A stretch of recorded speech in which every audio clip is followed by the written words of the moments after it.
रात का अंधेरा। झांसी का किला चारों तरफ से अंग्रेजों की सेना ने घेर लिया था।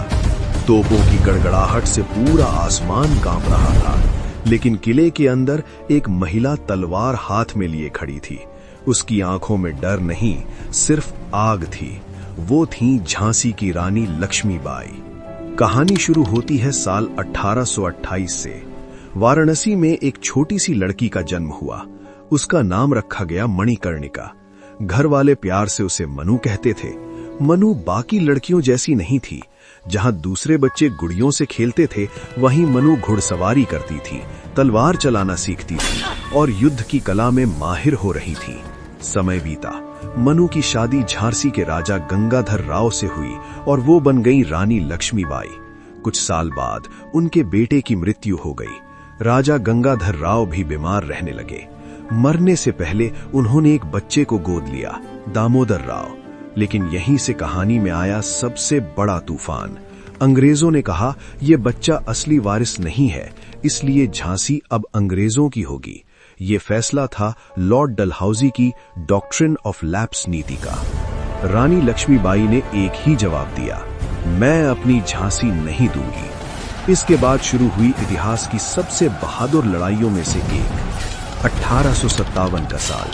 पूरे भारत में विद्रोह की आग फैल चुकी थी और झांसी उस आग का सबसे मजबूत किला बन चुका था। अंग्रेजों की सेना ने झांसी पर हमला कर दिया। तोपें बरसने लगी, गोलियों की बारिश होने लगी, लेकिन रानी लक्ष्मीबाई पीछे नहीं हटी। उन्होंने अपने बेटे दामोदर राव को पीठ पर बांधा, घोड़े बादल पर सवार हुई और तलवार लेकर सीधे युद्ध के मैदान में उतर गई। इतिहास कहता है उस दिन अंग्रेज सैनिक भी रानी की बहादुरी देखकर हैरान रह गए। जब झांसी का किला टूटने लगा, तब रानी ने एक ऐसा फैसला लिया जिसने उन्हें अमर बना दिया। रात के अंधेरे में वो अपने घोड़े बादल पर सवार हुई और किले की ऊंची दीवार से छलांग लगा दी। ये छलांग सिर्फ एक भागना नहीं था, ये था आजादी की लड़ाई को जिंदा रखने का फैसला। इसके बाद रानी लक्ष्मीबाई ने तांत्या तोपे के साथ मिलकर फिर से अंग्रेजों से युद्ध किया। लेकिन 18 जून 1858 ग्वालियर के युद्ध में रानी लक्ष्मीबाई वीर गति को प्राप्त हो गईं। वो सिर्फ 29 साल की थी, लेकिन उनकी कहानी यहीं खत्म नहीं हुई, क्योंकि उस दिन इतिहास ने एक नई पहचान लिखी।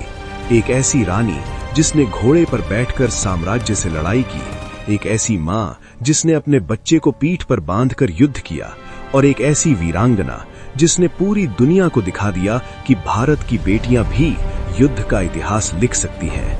आज भी जब साहस की बात होती है तो सबसे पहले याद